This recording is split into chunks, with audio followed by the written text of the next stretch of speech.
नमस्कार फ्रेंड्स, मैं डॉक्टर द्वारका, एक कंसल्टेंट साइकोलॉजिस्ट और लाइफ कोच। दोस्तों, साइकोलॉजी का क्षेत्र दिनों दिन बढ़ रहा है। इसमें मिलने वाले जॉब्स के बारे में भी बहुत सी संभावनाएं बढ़ती जा रही है, अपार संभावनाएं बढ़ती जा रही है। जैसे जैसे अवेयरनेस बढ़ती जा रही है वैसे वैसे इस क्षेत्र में जॉब्स की संभावनाएं भी बढ़ती जा रही है। मैंने मेरे पिछले वीडियो में भी बहुत सारे ऐसे वीडियो हैं जो करियर काउंसलिंग के बारे में थे, जिनमें करियर के बारे में मैंने आपको जानकारी दी थी। उनका स्नेह भी आप उन वीडियोस के जो आपके जो स्नेह और जो आपका प्यार मुझे मिला है वो असीमित था। और आज उसी क्रम में मैं एक नई जानकारी लेकर आप सबके सामने उपस्थित हूँ। एक नए जॉब अपॉर्चुनिटी के बारे में डिस्कस करना चाहूँगा, लेकिन एक उम्मीद और एक आपसे मेरा एक रिक्वेस्ट है कि आप मेरे इस वीडियो को न केवल सब्सक्राइब करें बल्कि लाइक करें, शेयर करें, ताकि मेरी ये जानकारी बहुत लोगों तक जाए और मुझे भी मोटिवेशन मिले काम करने की।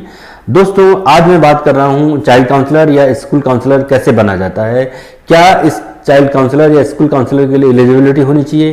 क्या इसके लिए सैलरी पैकेज होता है इनका?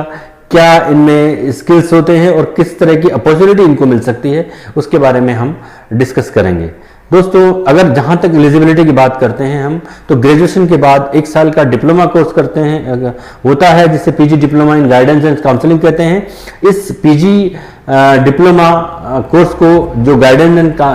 एंड काउंसलिंग के अंतर्गत होता है, उसको करने के बाद कोई भी व्यक्ति, कोई भी स्टूडेंट इस तरह का कार्य करने के लिए एलिजिबल हो जाता है, जो कि स्कूल्स में वो काम कर सकता है या स्पेशल स्कूल्स में काम कर सकता है। तो वो एक एलिजिबिलिटी क्राइटेरिया जो ये है कि वो ग्रेजुएशन करने के बाद 1 साल का डिप्लोमा कोर्स करे। ये डिप्लोमा कोर्स अगर वो आरसीआई से रिकॉग्नाइज इंस्टीट्यूट से करता है, एनसीईआरटी से रिकॉग्नाइज इंस्टीट्यूट से करता है, तो उसके लिए ज़्यादा जॉब अपॉर्चुनिटी रहती है। क्योंकि ज़्यादा इसलिए रहती है कि वो प्राइवेट सेक्टर के अलावा गवर्नमेंट क्षेत्र में भी काम करने के लिए उसके लिए जॉब अपॉर्चुनिटी के क्षेत्र खुल जाते हैं, संभावनाएं खुल जाती हैं। तो दोस्तों, इसमें ये तो हुई इसकी एलिजिबिलिटी क्राइटेरिया।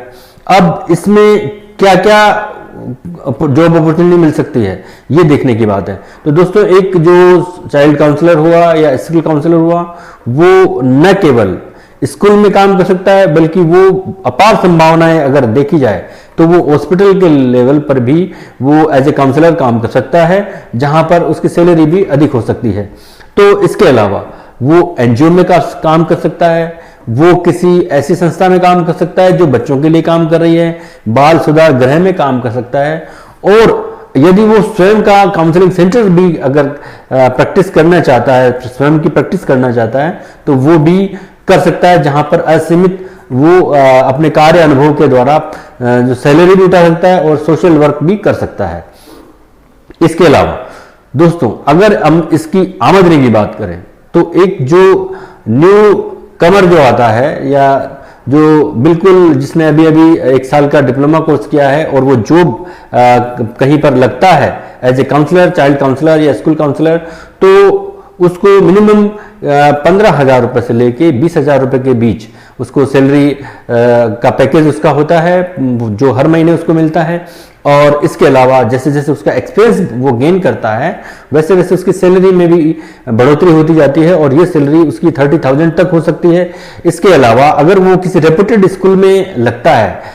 काम करने के लिए, जॉब प्राप्त करने के लिए, तो वहां पर उसकी सैलरी 30,000 से स्टार्ट हो सकती है, जो और अधिक जो है लेवल पर जा सकती है। इसके अलावा यदि वो किसी हॉस्पिटल में काम करता है, किसी रेपुटेड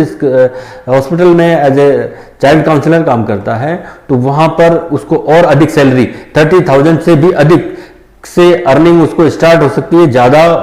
होती हुई चली जाती है। इसके अलावा वो अपना खुद का अगर प्रैक्टिस करना चाहता है तो वो खुद का भी काउंसलिंग सेंटर खोल सकता है, जहां पर वो पूरे समय अपने आप को डेडिकेट कर सकता है इस कार्य के लिए। क्योंकि ये न केवल सोशल वर्क है, न केवल अर्निंग का सोर्स है, बल्कि इसमें बहुत सारे डायमेंशन हैं काम करने के, बहुत सारे मन को संतुष्ट करने के तरीके हैं दोस्तों, ताकि आदमी काम करते हुए बड़ा खुशी महसूस करता है, एक त्याग की भावना के साथ, एक डेडिकेशन की भावना के साथ, तो बहुत अच्छे से वो अर्निंग भी प्राप्त कर सकता है। दोस्तों,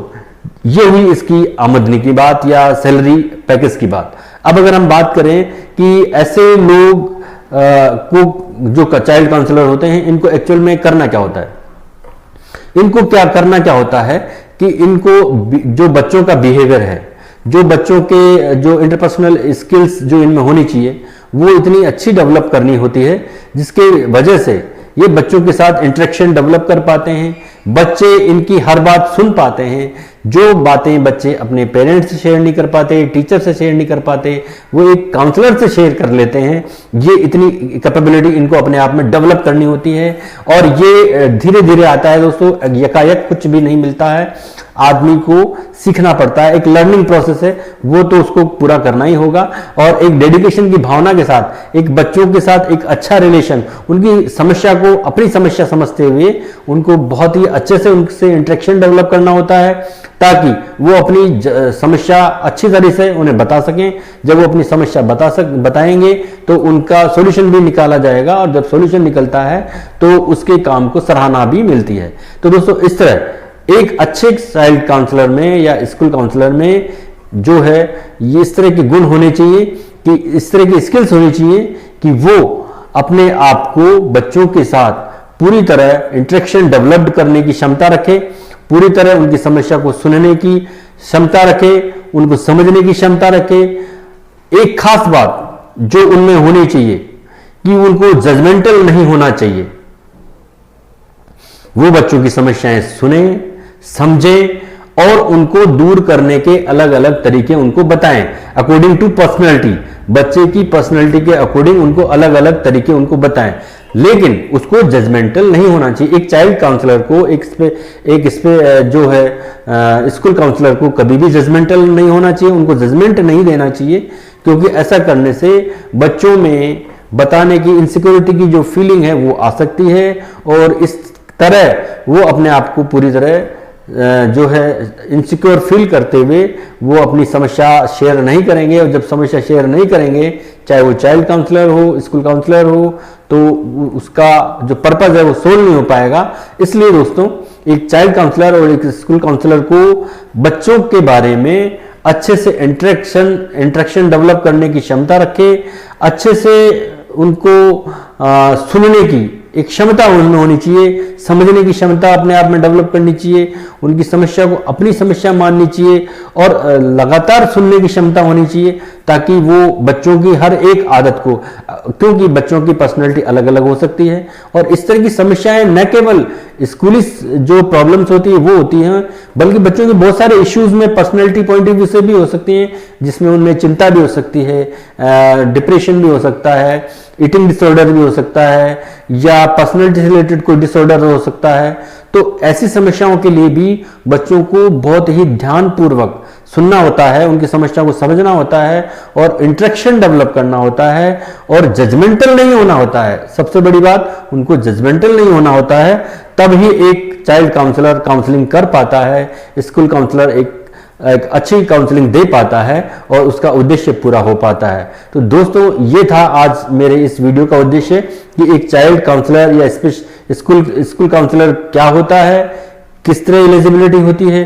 क्या उसकी आमदनी हो सकती है और क्या उसमें स्किल्स होना चाहिए और कितने तरह के जॉब एरियाज में वो काम कर सकता है। ये सब जानकारी मैंने आपको इस वीडियो के जरिए देने की कोशिश की है। और भी अगर कोई जानकारी आप चाहते हैं तो मुझे मेरे इस वीडियो की कमेंट बॉक्स में आकर कमेंट करें और जो भी जानकारी आपको चाहिए आप जरूर प्राप्त करें। मेरा ये वीडियो आज का यहीं तक था। धन्यवाद दोस्तों, नमस्कार।